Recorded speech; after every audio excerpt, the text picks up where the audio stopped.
ಒಂದ್ಸಲ ಸಕ್ಕರೆ ಹೆಚ್ಚು ಮಾಡೋದನ್ನ ನೀವು ಕಲ್ತ್ಕೊಂಡ್ರೆ ಮತ್ತೆ ಅಂಗಡಿಯಿಂದ ತರೋದೇ ಇಲ್ಲ. ಬಾಯಲ್ಲಿಟ್ರೆ ಕರ್ಗೋಗುವಂತಹ ಸಕ್ಕರೆ ಹೆಚ್ಚನ ಮಾಡೋದಕ್ಕೆ ಸ್ವಲ್ಪ ಪೇಷನ್ಸ್ ಮತ್ತೆ ಟೈಮ್ ಬೇಕು ಅಷ್ಟೇನೆ. ಸಕ್ಕರೆ ಹೆಚ್ಚು ಮಾಡೋ ಹಿಂದಿನ ದಿನನೇ ಮಣೆಗಳನ್ನ ರಾತ್ರಿ ನೆನೆಸಿ ಇಡಬೇಕು. ಸಕ್ಕರೆ ಮುಳುಗೋದಕ್ಕೆ ಬೇಕಾಗಿರೋಷ್ಟು ನೀರನ್ನ ಹಾಕಿ 2 ರಿಂದ 3 ಗಂಟೆ ನೆನೆಸಿಡಿ.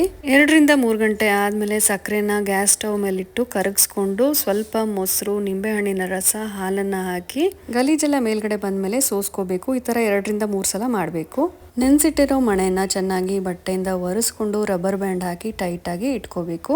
ಒಂದು ಚಿಕ್ಕ ಹಿಡಿ ಇರೋ ಪಾತ್ರೆಗೆ 2 ರಿಂದ 3 ಸೌಟಷ್ಟು ಸಕ್ಕರೆ ನೀರನ್ನ ಹಾಕೊಂಡು ನೊರೆ ಬರ್ಬೇಕಾದ್ರೆ ಸೌಟಲ್ಲಿ ನೊರೆ ನಿಂತ್ಕೊಳ್ಳುತ್ತಾ ಅಂತ ನೋಡ್ಬೇಕು. ನೊರೆ ನಿಂತ ಮೇಲೆ ಕೆಳಗಿಳಿಸ್ಕೊಂಡು ಗೊಟಾಯಿಸ್ಕೋಬೇಕಾಗತ್ತೆ. ತುಂಬಾ ನೊರೆ ಬಂದು ನೊರೆ ಈ ತರ ಸೌಟಲ್ಲಿ ನಿಂತ್ಕೊಂಡಾಗ ಕೆಳಗಡೆ ಇಳಿಸ್ಕೊಂಡು ಗೊಟಾಯಿಸ್ಕೋಬೇಕು. ಚೆನ್ನಾಗಿ ಕೈ ಬಿಡದೆ 5 ನಿಮಿಷ ಈ ತರ ಬೀಟ್ ಮಾಡ್ಕೋತಾ ಇದ್ರೆ ಗಟ್ಟಿ ಆಗತ್ತೆ. ಪಾಕ ಗಟ್ಟಿ ಆದಾಗ ಬಿಳಿ ಕಲರ್ ಕೂಡ ಬರುತ್ತೆ. ಈ ಟೈಮಲ್ಲಿ ಕೂಡ್ಲೆ ಪಾಕನ ಮಣೆಗಳಿಗೆ ಹಾಕೋಬೇಕು.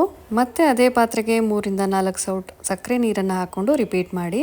2 ನಿಮಿಷ ಬಿಟ್ಟು ಎಕ್ಸ್ಟ್ರಾ ಇರೋ ಸಕ್ಕರೆನ ತೆಗೆದು ಓಪನ್ ಮಾಡಿದ್ರೆ ಬಾಯಲ್ಲಿಟ್ರೆ ಕರ್ಗೋಗುವಂತಹ ಬಿಳಿಯಾದ ಹಾಲಿನಂತಹ ಸಕ್ಕರೆ ಹೆಚ್ಚು ರೆಡಿ ಆಯ್ತು. ಒಂದ್ಸಲ ಇದರ ರುಚಿ ಹಿಡಿದ್ರೆ ಪ್ರತಿ ವರ್ಷ ನೀವು ಸಂಕ್ರಾಂತಿಗೆ ಇದನ್ನ ಮಾಡ್ತೀರಾ.